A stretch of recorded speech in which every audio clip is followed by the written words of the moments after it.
अस्सलामुअलैकुम friends, welcome to cut short. आज की हमारी वीडियो है लेसन नंबर 4 पे, सोशियोलॉजी एज साइंस। ठीक है, आप सोच रहे होंगे कि ये थोड़ा ऑफ द रिकॉर्ड है चैप्टर आपका।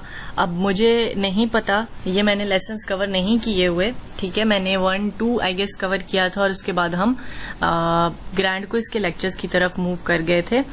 तो अभी जो है वो एक मेरे सब्सक्राइबर हैं जिन्होंने मुझसे रिक्वेस्ट किया लेसन नंबर 4 सोशियोलॉजी की। मेरा जहां तक ख्याल था कि सबके ये लेसन्स कवर हो चुके हुए हैं और ग्रैंड क्विज हो चुका हुआ है, तो ये शायद अब इतने जरूरी नहीं है, तो मैं ये किसी फ्री टाइम में अपलोड कर दूंगी। और हम अभी साइकोलॉजी PSY 502 को कॉन्सेंट्रेट कर रहे थे, लेकिन उन्होंने रिक्वेस्ट की है कि 4th लेसन मुझे अर्जेंटली चाहिए, तो हम इस डिटेल में नहीं पढ़ते कि उन्हें क्यों चाहिए, हम इसको अपलोड कर रहे हैं उनके लिए।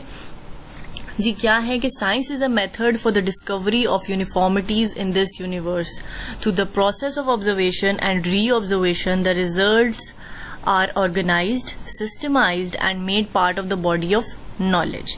ठीक है, अब सोशियोलॉजी साइंस कैसे है और सोशियोलॉजी साइंस, कोई भी सब्जेक्ट साइंस कैसे बनता है, ये टॉपिक ये चैप्टर उस बारे में है। तो हम इस चीज को, जो इम्पोर्टेंट पॉइंट्स और चीजें हैं वो देख लेते हैं, समझ लेते हैं ताकि चीजें क्लियर हो जाएं। ठीक है, साइंस क्या है? एक मेथड है जिसमें आप डिस्कवर करते हो, एक पैटर्न ढूंढने की कोशिश करते हो, आप ऑब्जर्व करते हो, बार बार ऑब्जर्व करते हो। ठीक है, चीजों को एक पैटर्न में ऑर्गेनाइज करके देखते हो, उन पे कीनली ऑब्जर्व करते हो, उन्हें सोचते हो, देखते हो कि कहाँ सिमिलैरिटीज हैं, कहाँ डिफरेंसेस हैं, और इस सब चीजों से गुजरने के बाद, ठीक है, वो जो नॉलेज का पार्ट होता है वो साइंस बनता है। ठीक है, मैं एक दफा फिर डेफिनेशन रिपीट करती हूँ, अब आपको समझ आएगी। Science is a method for the discovery of uniformities, एक जैसी चीजों की डिस्कवरी इन दिस यूनिवर्स, इस दुनिया में, through the process of observation, गौर के, आप कहेंगे प्रोसेस को क्या कहेंगे उर्दू में, अमल, गौर के अमल से, एंड री ऑब्जर्वेशन, और बार बार गौर करने से। द रिजल्ट्स आर ऑर्गेनाइज्ड, जो रिजल्ट आते हैं उन्हें हम एक जगह इकट्ठा करते हैं, सिस्टमाइज्ड, उन्हें सिस्टमैटिकली चेक करते हैं, and made part of the body of knowledge, और फिर उसको नॉलेज में शामिल कर देते हैं कि हाँ अब ये हमने ऑर्गेनाइज कर लिया, इसको रीचेक कर लिया, री ऑब्जर्व कर लिया, ये ठीक बात है, लॉजिकली करेक्ट है, अब हम इसे नॉलेज के पार्ट में डाल देते हैं। ठीक है, तो in this way science is a logical system that basis knowledge on direct systematic observation. तो ये क्या है? साइंस स्टार्ट होती है आपकी ऑब्जर्वेशन से, ठीक है, और उसके बाद आप उस ऑब्जर्वेशन पे एक्सपेरिमेंट करते हैं, उसमें ऑब्जर्वेशन करते, मजीद ऑब्जर्वेशन पे री ऑब्जर्वेशन करते हैं, अपनी एरर फाइंडिंग करते हैं, काफी सारे प्रोसेस से आप अपनी उस एक ऑब्जर्व की हुई बात को गुजार कर उसको एक नॉलेज का हिस्सा बना देते हैं, उसको पार्ट ऑफ साइंस बना देते हैं। ठीक है जी, साइंस का मकसद क्या है हम वो देख लेते हैं। गोल्स ऑफ साइंस, पहला गोल ये है to explain why something happen, सेब जमीन पर क्यों गिरा था। ठीक है जी, क्या मकसद है साइंस का कि क्यों कुछ हुआ उसको एक्सप्लेन करना। टू मेक जनरलाइजेशन, ठीक है, मतलब ये कि जैसे लॉ ऑफ न्यूटन के लॉ हैं, वो जनरलाइज किया है उसने बातों को। ठीक है, कि कोई भी एक्शन का रिएक्शन है, किसी भी एक्शन का, ठीक है, उसके लिए उसने कोई एक टर्म यूज नहीं की, ये उसने एक लॉ बना दिया, एक प्रिंसिपल बना दिया, उस चीज को जनरलाइज कर दिया हर एक्शन पे।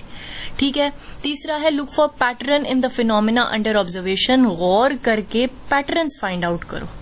ठीक है, जैसे कॉज एंड इफेक्ट पैटर्न, हमने ऑब्जर्व किया और हमने देखा कि किसी चीज का कोई ना कोई अफेक्ट लाजमी होता है, तो ये हमने एक पैटर्न फाइंड कर लिया कि ये किया तो ये हुआ, ये किया तो ये हुआ, तो वो पैटर्न फाइंडिंग आती है। टू प्रिडिक्ट, ठीक है, कि क्या होने जा रहा है या क्या होगा, लाइक वेदर फोरकास्ट, हम प्रिडिक्ट करते हैं वेदर को। तो ये चीजें आ गई आपकी, चौथा पॉइंट आ गया। ठीक है जी, आगे देख लेते हैं यहाँ पे वो क्या कह रहे हैं। For the attainment of the stipulated goal the procedure followed is to collect information through sensory experience. ये एक समरी है आप जो आगे पढ़ने वाले हैं उसकी। ठीक है, पहले आप अपनी सेंसरी, जो आपके 5 सेंसेस हैं उनसे आप ऑब्जर्व करते हैं, चीज को एक्सपीरियंस करते हैं। ठीक हो गया जी, हमने क्या कह दिया इसको ऑब्जर्वेशन, फिर आप बार बार ऑब्जर्वेशन करते हैं। ठीक है, फिर रिसर्चर क्या करता है कि वो अपनी फाइंडिंग को लेकर पॉजिटिव होता है कि हाँ ये चीज है और ये मुझे ठीक लग रही है। ठीक है, अब वो उसको अपनी जो ऑब्जर्वेशन है उसको प्रेजेंट कर देगा। ठीक है, Hence the researcher would develop clear observational criteria, measuring indicators for adequate explanation.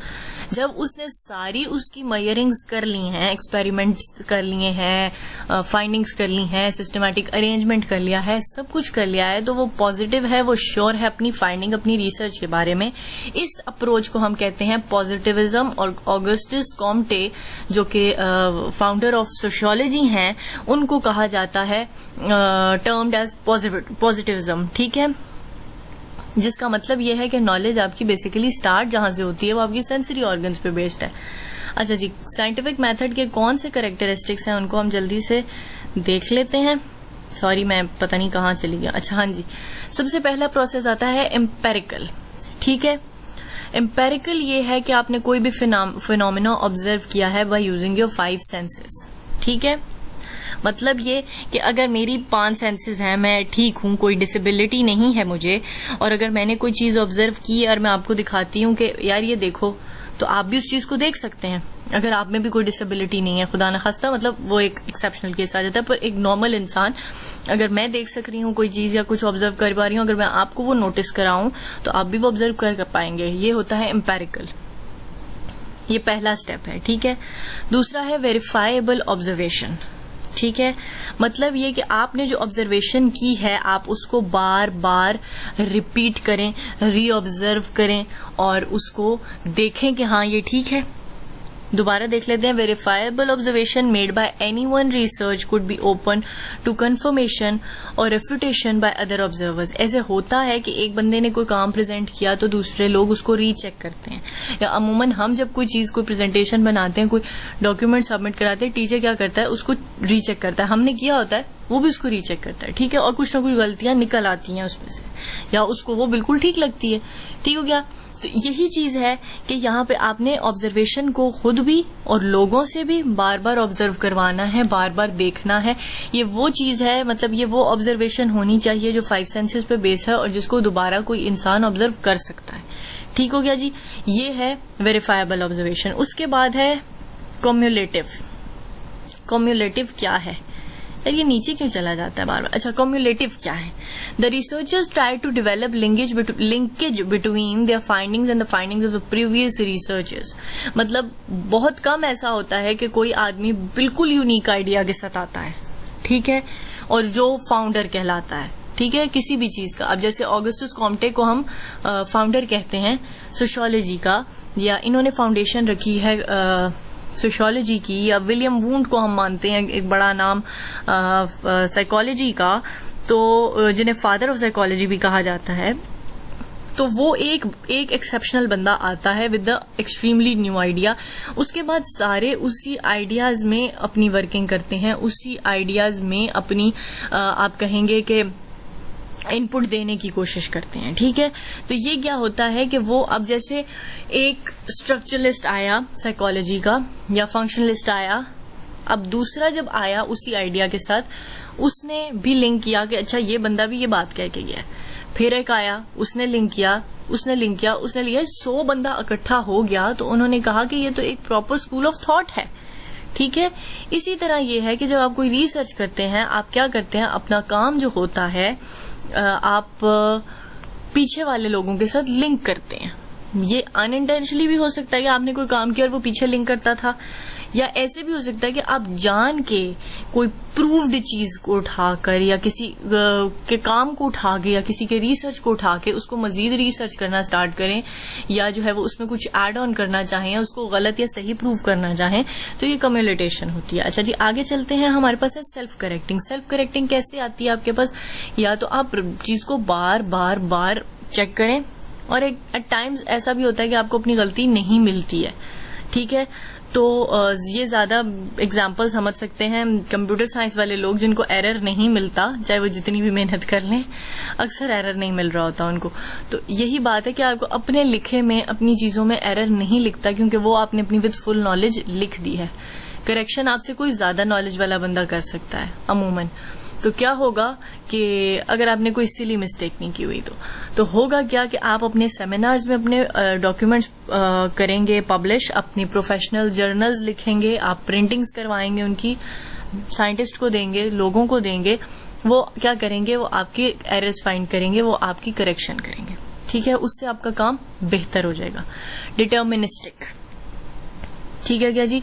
Deterministic ये है कि डिटरमाइन किया जाए कि क्या पैटर्न है, क्या खिचड़ी पकड़ी है, क्या कॉज एंड इफेक्ट है, क्या चीजें किस तरह हो रही हैं। Through scientific method the scientist try to explain why things happen. Deterministic क्या है, व्हाई थिंग्स हैपन, के मतलब अगर सेब गिरा है तो क्यों गिरा है, ठीक है, ऊपर भी तो जा सकता था, फिर ये क्या फिनोमिना है, ये चीजें सारी। फिर सेब के साथ एप्पल भी नीचे, वो एप्पल सेब एक ही होता है, सेब नीचे गिर रहा है तो बॉल भी नीचे गिर रही है, पेबल उछाल रहा हूं तो पेबल भी नीचे गिर रहा है, मतलब हर चीज नीचे आ रही है, ठीक है। तो ये एक फिनोमिना है। आपने क्या डिस्क्राइब किया कि ये एक फिनोमिना है, ये एक पैटर्न है, और फिर आपने उस पैटर्न पे रिसर्च की, उस पैटर्न को एक नाम दे दिया, ठीक हो गया जी। तो ये होती है डिटर्मिनिस्टिक अप्रोच। उसके बाद आता है एथिकल एंड आइडियोलॉजिकल न्यूट्रलिटी, ठीक है जी। ये क्या है, researchers are human beings who have values, beliefs, ideologies and norms. Effort is made that the personal values, beliefs and ideologies don't contaminate the research finding, ठीक है। मतलब जैसे हम मुसलमान, एज अ मुस्लिम हम बहुत सारी चीजों को खुदा पर छोड़ देते हैं, ठीक है। ये हकीकत हमारे लिए है क्योंकि हम मुस्लिम्स हैं, हमारा मानना है, हमारा अकीदा है, हमारा खुदा पे यकीन है।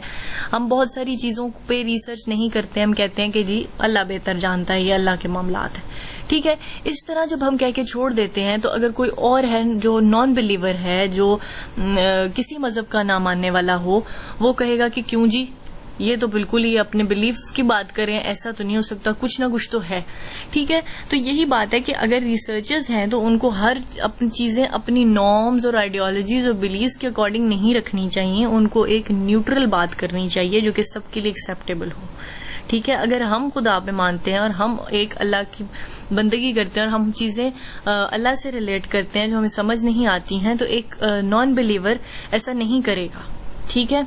स्टैटिस्टिकल जनरलाइजेशन क्या होती है? Statics is a device for comparing what is observed and what is logically expected. हाँ जी, इसमें ये होता है कि आप देखते हैं कि आपका जो काम है, या लोग देखते हैं कि जो आपकी रिसर्च है उसमें कितनी चीजें लॉजिक बेस्ड हैं और कितनी चीजें ठीक हैं, ठीक है। स्टैटिकल एनालिसिस किया जाता है आपकी चीजों का और उस पर अंदाजा लगाया जाता है कि इतनी बात आपकी ठीक है या इतनी गलत है।